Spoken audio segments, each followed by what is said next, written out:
Hello, welcome to Tales from the Bridge. My name is Tristan, My name's Kevin. This is Sam. I'm James. and we've got a lot to talk about this episode. What are we going to talk about, guys? Well, first I'm going to be talking a little bit about some science fiction and science fact. I got an interesting topic for you guys. And we'll also share what else we've been reading and watching. And we're also going to talk about the book of the month, which is The Left Hand of Darkness by Ursula K. Le Guin. And as always, don't forget to subscribe, download episodes, connect with us on social media, send us an email. If you have questions or comments, we'd love to hear from you.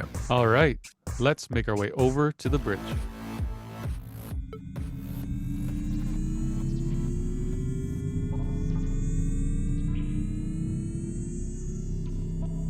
Okay, folks, I have an interesting thought for you guys. We like to talk about in science fiction, science fact, the linkage between science fiction ideas and science-related topics. There was an article in Wired magazine a little while back that was exploring the ideas of transhumanism, this concept of people becoming more than just stock normal humans, either through genetic manipulation or through becoming a cyborg or through whole brain uploads, those kinds of things, all of which are, of course, big science fiction tropes. And this article was talking more about that. And did you guys know that transhumanism as a concept actually started in the eugenics movement? It was first talked about by a gentleman named Julian Huxley, who was Aldous Huxley's brother, oddly. But he was also an evolutionary biologist and the first director general of UNESCO. None of this really relates much to transhumanism, but he was the first president also of the British Eugenics Society. So it has this really weird history, and it's kind of nasty sounding, quite honestly. But this idea of transhumanism isn't often thought of as transhumanism, but it's so connected to sci-fi. Not only that, but each one of those topics, things like whole brain upload involves connecting your brain to computers, evolution or changing your body genetically, trying to improve yourself in different ways, trying to lengthen your life. All of these things are very much connected to kind of autocratic, rich billionaire things like Neuralink and whoever that gentleman is who keeps trying to make himself the age of 18, but he's in his 40s. He's some entrepreneur. I can't remember his name now. But are we actually today moving towards a dystopian transhumanist future where, just like in Altered Carbon, I don't know if anybody remembers Altered Carbon, Richard, what's his name, Tristan? Richard Morgan. Richard Morgan, who we had on the show. There's a future where only rich people can be transhuman. Basically, they can upload themselves and they can re-sleeve in new bodies. I wonder if we're actually moving to this dystopian future where only the rich are going to be really healthy or are going to be able to prolong their life or do whole brain uploads or these sorts of things because of the compute power, etc. And I think that there's actually some ethical or moral or issues related to this augmentation of humans. I think we're starting to see it today with private healthcare in places like the United States. And, some people can be healthy, some people can live long, but not everybody. Tell me your thoughts on transhumanism and are we going down a dystopian path? Well, I think, yeah, certainly in a U.S. context where they don't have healthcare and universal healthcare, and healthcare is not a human right. It's got to be a pay to play sort of thing. And these days, it's hard not to see every path as unavoidably dystopian, given the nature of things. But I like to think that as you go through any sort of terrible period in history, you tend to come out the other side, and renaissances happened. The post World War II happened, for a bit, and it was nice, I suppose. These sort of there are these times in history where people stop being so angry at each other and start caring a little more about one another, and start maybe recognizing that we're all, we all should have access to the same health benefits, health care, and that sort of thing. And I do feel, in terms of medical evolution, I'm speaking in medical terms. I'm not a doctor, so happy to be wrong here, but my sense is that the idea of us being able to regrow organs is probably less likely, or maybe that's harder to get to in a place than if maybe we can create organs and we can do implants and these sort of things. I feel like that is a sort of achievable future, and hopefully one that everyone gets access to. But yeah, you're probably right, Kevin. It probably, the distribution of this and the access is the key here. And I think it probably depends on where you live. Like maybe if you live in Norway and 100 years from now and implants are a thing and transhumanistic ideas or procedures are available, you could probably get it. If you're in Texas, probably not. Yeah. And I guess that's a short-term thing, right? Like this, reading this Wired article really got me thinking, oh my gosh, we are already going down this path of the bifurcation of the human species, and it's already just for the rich people to be able to, you know, be more than human to a certain extent. But then it becomes democratized, right? I guess the technology becomes cheaper and it becomes more available, and compute becomes cheaper if we do whole brain uploads, those types of things, right? And then instead of going from an altered carbon dystopian viewpoint, you move towards like a culture series, transhumanist theme where the culture members are able to do whatever the sweet heck they want, modify genders, add third arms, do whole brain uploads and store themselves for 1,000 years. And it's equally distributed amongst everybody. And it sounds so utopic, right? Transhumanism can actually be pretty awesome in that context. It's just, I think it's that messy middle point before we get there. And we are going down that road right now. Yeah, and it's not hard to sort of imagine a place where people would say augments and implants or whatever that looks like have advantages that people who can't afford it don't, right? There could be a different, it's a pretty good sci-fi novel, one that's probably been written, where the people who could afford the augments live nicer lives than those who can't, right? Have access to jobs and wealth and that sort of thing, right? So yeah, it's almost a trope at this point, isn't it? Yep. Yeah, and I am not surprised at all to hear that transhumanism, that you can sort of draw a straight line between that and eugenics. It seems to be the very logical growth from that kind of idea. Even if you have the temerity to think of it in a quote unquote good way, that it's all good, but clearly, um, being talking about being messy, being human is messy. And it's funny, I don't know if this is the same fellow, but after you raised the subject for this week, I'm just doing some Googling, and it's a gentleman who clearly has a lot of money and a lot of time to think about this. And I think he is described as the world's most measured human. That's the guy I was thinking of. I couldn't remember his name. Yeah, Brian, let's see, what is it? Brian Johnson. So, Brian Johnson, world's most measured human. And according to this article from The Guardian in 2023, let's run down his daily schedule, shall we? Just his days look pretty measured. From a post on Twitter, his first priority is 11 a.m. dinner. What? 11th, yeah, well, yeah, 11 a.m. dinner, 8:30 p.m. sleep, no pillow talk, you sleep alone, no small talk, really don't care, no sunny vacation, scheduled sex, veggie daddy, must give plasma, and you're not my number one priority. Oh, maybe this isn't his schedule. It looked like it. It's his lifestyle description, his dating profile, clearly. And then it ends with, unsure why I'm still single. Well, duh. Yeah, I don't know. I mean, I wonder if that's satire. I think there's probably a little bit of self satire in this. Okay. Yeah, but I think it's all speaking to the level of his discipline and being measured and locking things down personally. Yeah, I mean, I think hard to hold out a job with that type of a schedule, wouldn't it?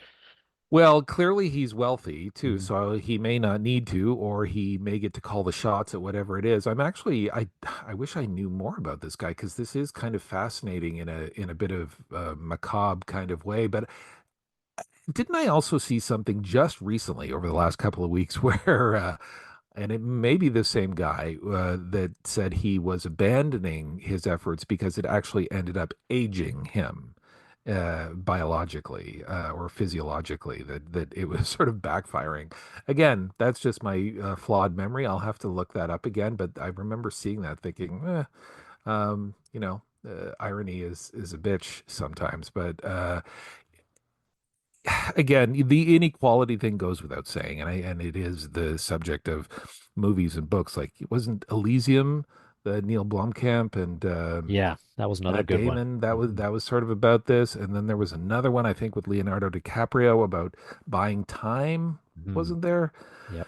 Which are sort of related, but yeah, I mean, I'm on the fence with this. Like, hey man, live your life the way any way you want, and who knows, maybe we'll learn something interesting medically from his efforts. Maybe by subjecting himself to his own guinea pig treatment, we'll all benefit. But it just sounds grim. It sounds like a grim way to live your life, frankly.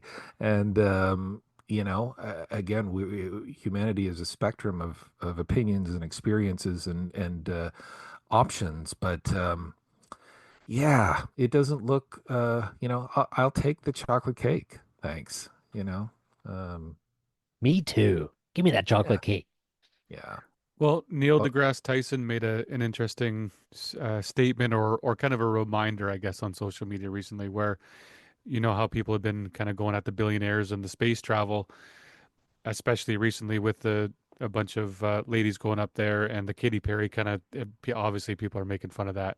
But Tyson said, remember that when the Wright brothers figured out how to fly and we started to commercialize this, it all started by just the rich going up.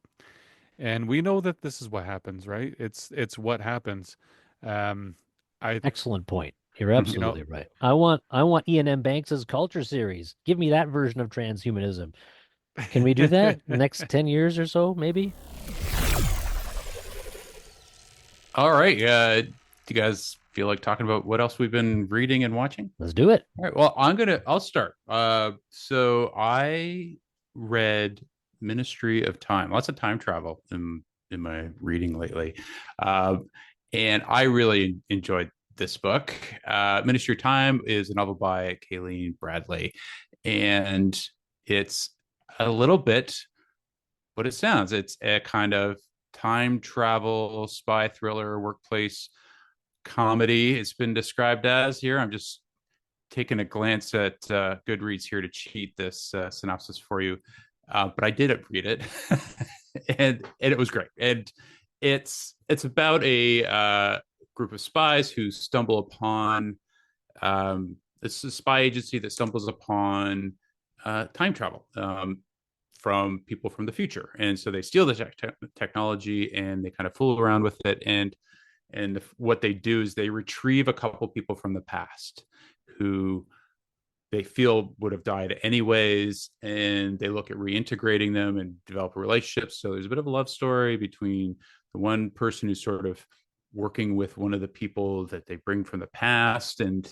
it's a really kind of fun readable story, and yeah, I recommend it. It was a good read, and certainly in good stead with all the time travel stuff I've been reading lately. We've had a lot of time travel books this past few months. So, anyways, um, this won't be the book of the month, so don't worry. We're going to leave time travel. But the other thing I did was watch Mickey 17.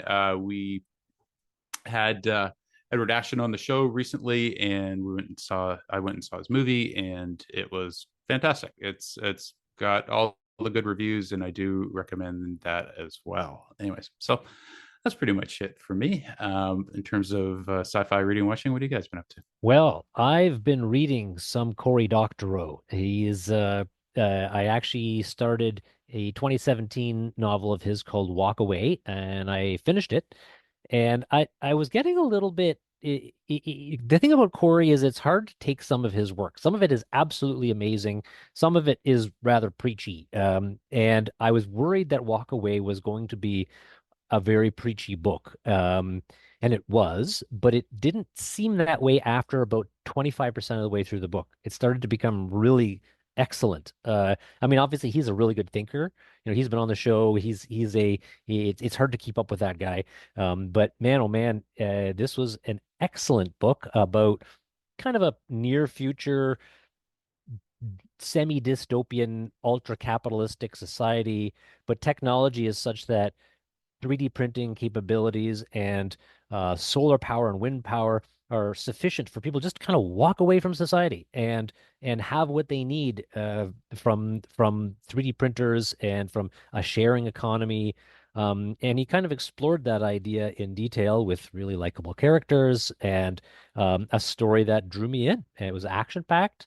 Um, I mean, I have a very difficult time reading sex scenes written by Cory Doctorow. I don't know why, but I kept kind of having these cringe-worthy moments when, as I'm reading this book, knowing who wrote it. But in any case, not that there's anything particularly wrong with Cory, I just didn't feel like it didn't resonate with me, knowing the author. But the rest of the book did. So Walk Away by Cory Doctorow, 2017 book. I recommend it. I don't highly recommend, but I definitely recommend it. Some great concepts in there. Uh, I'm going to admit to having had my first experience just recently, and it's thanks to you guys. Not about the sex scenes with the previously described, but um, I hadn't read any of the Bobiverse books until recently, and until when you guys introduced me to those, and Dennis Taylor, who's been on the show a couple of times. So I just recently read or listened to We Are Legion, We Are Bob, the first series or first book in that series, and I got to say it was fantastic. I see what you guys were talking about, and I loved it all the way through. I mean, it's light, it's funny, but not too much so. It's smart. And they Dennis has a way of making us care about this character that I was thinking back to some of the other books we've read that in this scenario I could think I might not have cared about this character that much, but um, yeah, it was really adeptly done, and I can't wait to read the rest of them. So and again the audiobook narration is just fantastic as well too. It was a really fantastic performance by the gentleman who read it, whose name I'm blanking on just now. But maybe somebody, maybe do one of you guys remember who the Ray audiobook Porter. narrator was? Ray Porter. That was it. Thank you, Tristan. Yeah, just a great team up there. And so for anyone who still, like me, hasn't read that series of books, get thee to the Audible and read or listen to that book. Um, the only other thing I haven't read anything else this month other than the book of the month, but it's a great month to be a nerd, entertainment wise, because just this past couple of weeks, we've seen the return of The Last of Us on HBO, which is sort of sci-fi, you know, dystopian, apocalyptic, fungal disaster series, which is off to a strong, surprising start again. If you hadn't read the or played the video game like I had not, and Andor, Star Wars Andor has returned for its second season, and I've watched the first couple of episodes of that so far.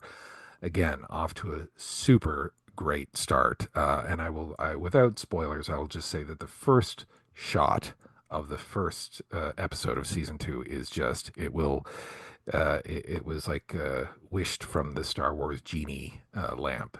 So I'll leave it there. I'm going to watch that as when we're done, I think. I'm I excited. totally Yes. forgot, so I'm like, yep, I will go start that Ah, now. I've been reading quite a bit, but I'll just name three quickly.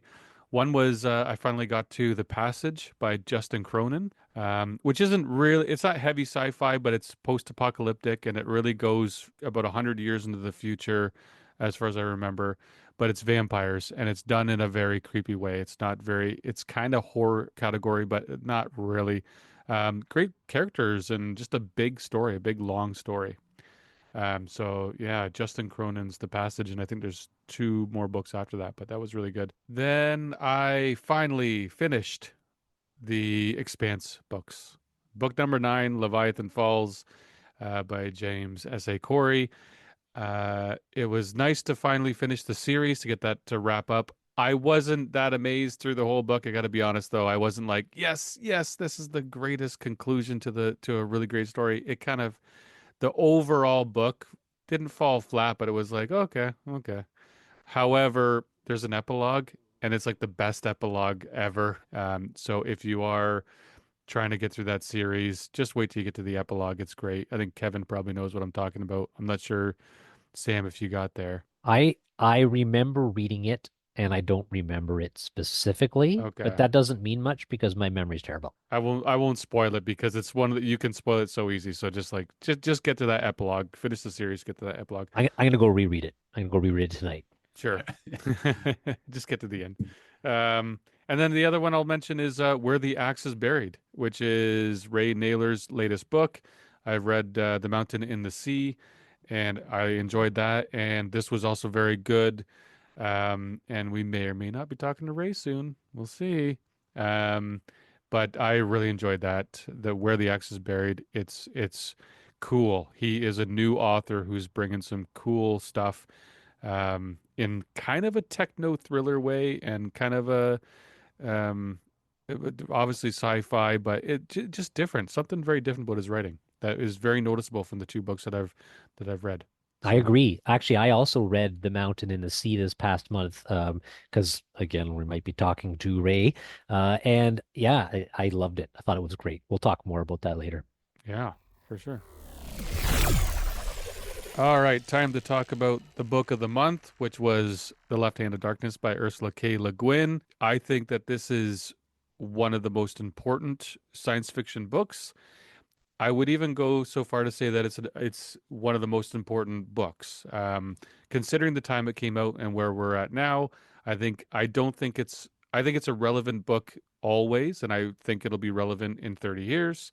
I think it was a risky book to write, and I'm really surprised at how well this book was received in 1969 when it came out. Apparently, it was really well received. Maybe that's because it was science fiction, so it was like, oh, that'll never happen, or we don't really have to face these issues when those issues were obviously existing at the time and are still there. Um, I guess I should say a little bit about it, but we have a character who kind of plays a diplomat who goes to another world in which genders are very different and they're kind of non-existent. And I would say that the book is meant to kind of re-educate. It kind of, when you're done reading it, especially if you've never, I mean, I can only imagine in 1969 or whenever you read this book in the past, reading it and really seeing gender and biology in a different way, the biology of a human in a different way. This book is about, it's really about bodies and it's about cultures. And I mean, just what an important thing to discuss now and to always have to always be able to discuss.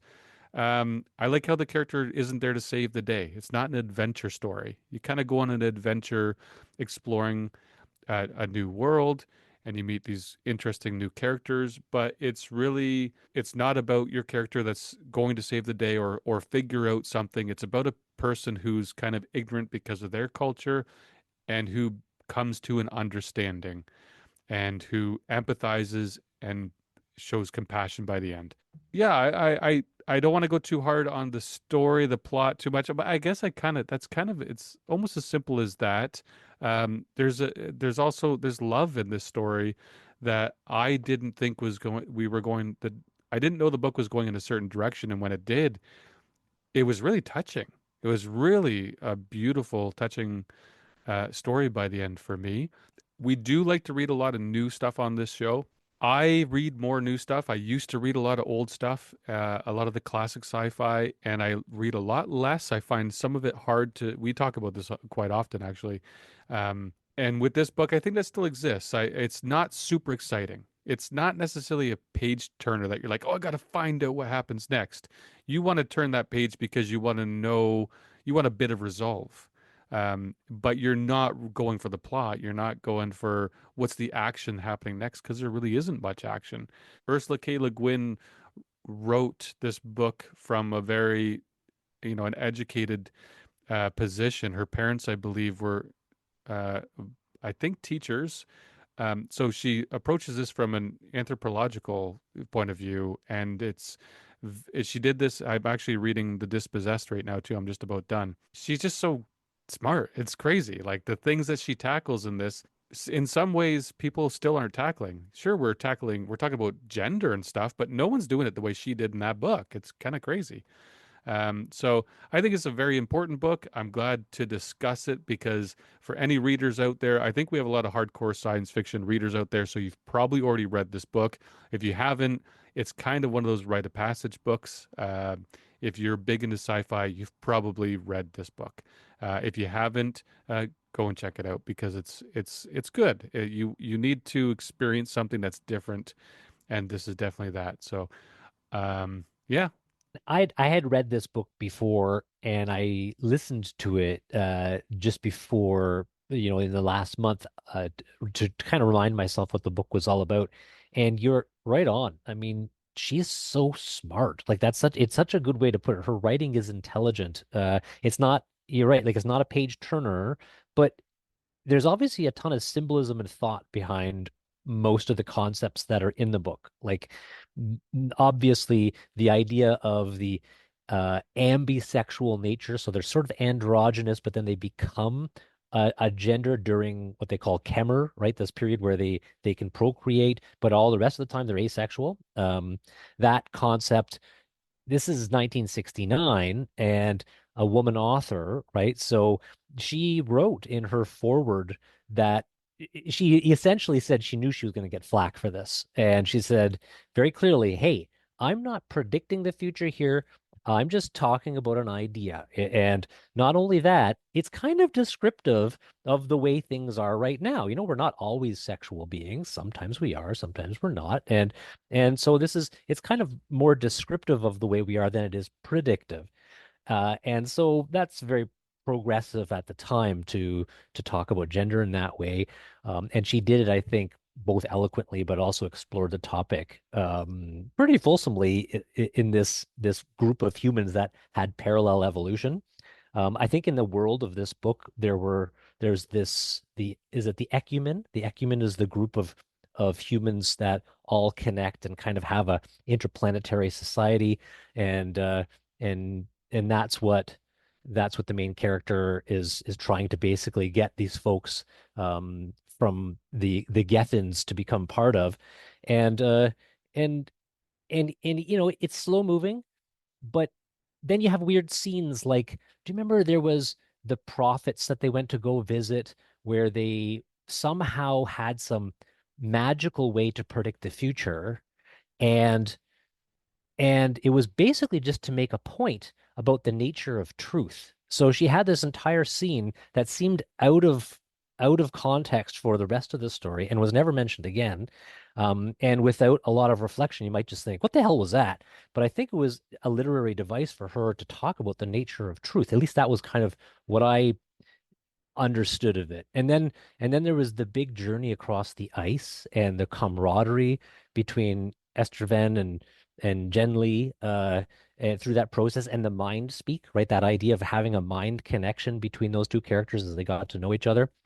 And so yeah, I mean, I think a lot of metaphor, and you can read a ton into it, way more than I would ever see or understand. But somebody who knows a lot about it, I'm sure could tease out all sorts of awesome little nuggets in her writing. So I enjoyed it. I enjoyed reading it a second time. And like you said, Tristan, I too would recommend it to anybody who thinks of themselves as a science fiction aficionado. Highly recommend. I will also admit that this was a new experience for me. This was my first time reading this book and my first Ursula Le Guin book, shamefully admitted. But so glad to have read it because especially thinking about the time that it was written, as you said, Tristan, an incredible accomplishment, I think, in terms of thought and pushing the boundaries and those sort of envelopes of what's acceptable or what would have been acceptable at the time. So I was glad to read as well, too, that the book was generally well received. Um, yeah, it's a different kind of book, though, isn't it, from the ones that we typically cover on the show? It's almost more like a political science fiction book in that there was so much on the surface. Anyway, it's not a book about politics, but there was a lot of politics involved in the back and forth. You know, I wouldn't say that was a theme, but it was certainly the stage where a lot of the action was set.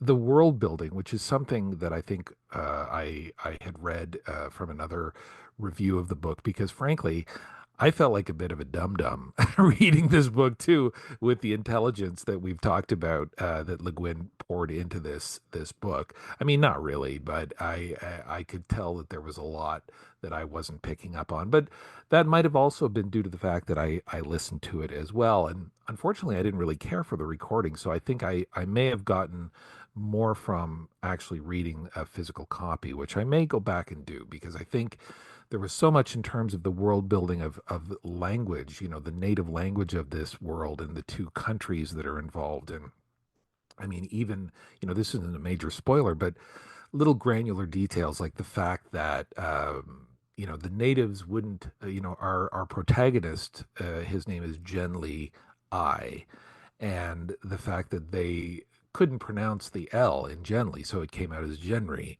You know, just little spice, writing bits of spice like that, I thought was really cool. You know, her description of geography and the arduous journeys that these characters go on as well too. You know, you could picture this world called Gethin or Winter, as the other planets in the Ecumen describe this as, and it wasn't hard to picture it as sort of a, you know, Hoth slash uh, Game of Thrones Northland style existence. But uh, you know, again, going for the deeper themes as well too, and the thoughts about the androgynous people, aside from the once a month where they, you know, the Kemmer, as you described, Kevin.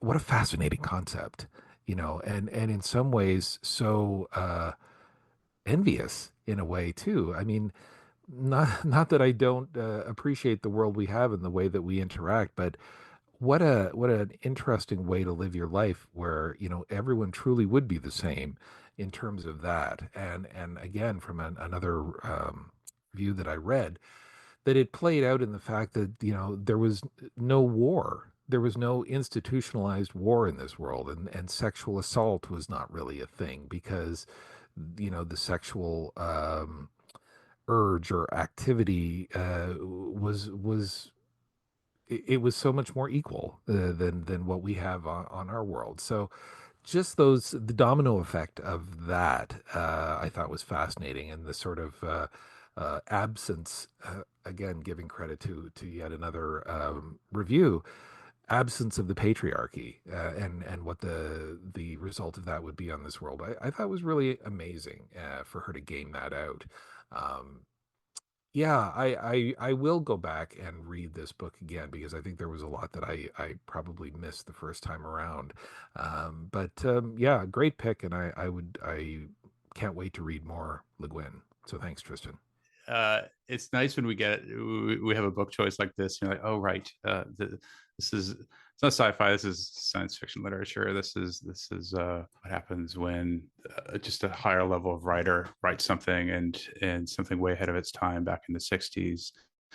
It's maybe no surprise that this book still lands itself on a lot of banned book lists, and you think that's something we would have gotten over, but apparently still probably lands itself on banned book lists. Yeah, rite of passage for I've never read it, so again, guilty of not reading it. And it was just a reminder of what really good writing looks like. It also reminded me that when you look at sci-fi as a genre, it's when you pick out its leaders, it's most daring leaders were women, I think. And I know it's a broad statement to say, but hopefully someone will back us up on that in the emails, give us some feedback on that comment. But it's, it made me think of like Arcadie Martin, Desolation Called Peace. Again, where you have a diplomat where gender's, not something that's focused on, and going into another world and navigating its culture. Anne Leckie, Ancillary Justice, again, where it's a genderless book, and this idea of non-binary gender study as a kind of, I wouldn't say the foundation, but as a kind of character to the book, right? There's a lot of other things happening, and I think it would be a mistake to say this is only about one thing. And so this book is a great way of, I've said this before, when sci-fi authors kind of, do a kind of proof of concept, that you can have this conversation without it being a big freaking deal, right? Like we can we can normalize and humanize and attach some kindness and generosity to that entire issue and really not leave anyone out. And so, yeah, it's sort of, if this is a confusing roundabout review, but just to say what everyone else in the world probably already knows. This is a fantastic book, and it's definitely ahead of its time. And it was an excellent pick. It was a great read. I thought, yeah, it's not fast paced, but it didn't really need to be. It was a kind of study, and a very readable one. And so, yeah, there's no starfights and lasers and invading AI robots, and that's kind of nice. It's a reminder that sci-fi is sometimes at its best when we're not really worried about new technologies, but we're looking at different ways of living, and how that's just as interesting and compelling a story to tell. And it's an easier one to tell if it's not on Earth. And so it just checks all my boxes of what I think a good sci-fi is. And I'm embarrassed to say I hadn't read it before. So I'm glad this came up as our book of the month. And I have some more Ursula Le Guin to read. Anyways, that's it for me. I also want to say that this kind of reminds me of a book that is, here's an anecdote. Do you remember when we were talking to Robert Silverberg? I think Sam, you were there for that, and you said sci-fi, something, something, something, sci-fi. And he kind of said, I despise the word this sci-fi. It's science fiction. He said something along those lines. It's a terrible I impression. did. Yeah. Sorry, Robert. But a lot of people think like that. And I do think that this book really captures that sentiment, which is that this is not sci-fi. This is not that short form. This is not hyphenated. This is not uh, lasers. There's no laser swords. This is science fiction. And I think, yeah, there's an introduction or a foreword by Ursula where she says science fiction is not predictions, like you kind of just said there, I think, Kevin. Um, and it's about now. And that's the thing that a lot of authors are saying. Like, this is not about the future, it's about now. And this is science fiction. This is now, and let's have fun with the concepts. And I do think it kind of this book really stands out as one of the most science fiction books that in the way that science fiction was seen prior to the adventures that we started to go on in the Steven Spielberg age, I kind of think, or the Star Wars age, because that's when sci-fi started, in my opinion, when we started to go on adventures and romps. That's when we got to sci-fi. This was science fiction. Does that sound really pretentious? Oh yeah, terribly pretentious for sure, 100%. But I totally we, understand what you're saying. Yeah, and I would debate a little bit. I mean, even before Star Wars, we had Flash Gordon, going way, way back, and those kind of Yeah. adventure serial type characters. But I take your meaning for sure. I think it may be less a function of time than just approach, and and level of thought. Yeah, and it's literary science fiction. I sci-fi hyphenated is maybe more the pew pew shoot 'em ups, and literary science fiction, as Robert Silverberg would refer to it, Ursula K. Le Guin is certainly right in the middle of that. I totally hear what you're saying, Tristan. So are you guys ready for the book of the month? Because it's my pick this month. I'm ready. All I'm right. excited. So I've been cheating a little bit. I stumbled upon this book, and people are going to laugh at me because maybe it's well known or something. This was a Kobo recommendation you may like, and I checked out the reviews, and they're quite good. And then I noticed the author, and the author is M.R. Carey, who you may know from The Boy on the Bridge, The Girl with All the Gifts, and the book that we're going to be reading, Infinity Gate. So this came out in 2023. It's a duology, so there's 2 so far. I think fans are many hoping for a 3rd installment. I'm not sure what the latest is on that.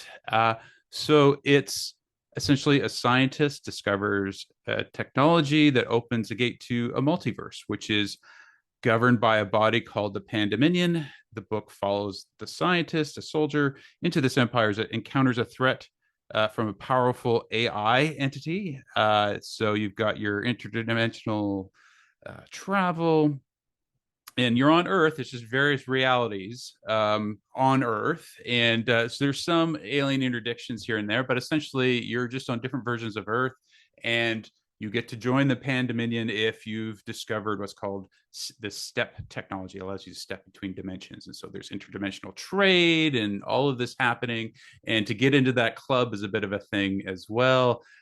So yeah, it's really been a fun, interesting science fiction read, sci-fi read, I would say, given what we've been talking about today. I think this is a book that speaks to our readers who enjoy a little bit of action. It speaks to our readers who enjoy the science, kind of something for everyone in this. And so I thought it would be a fun book of the month. So that's what we're doing. Cool. I've never heard of this. This sounds good. It looks great. Excellent reviews on Goodread. I've already downloaded it.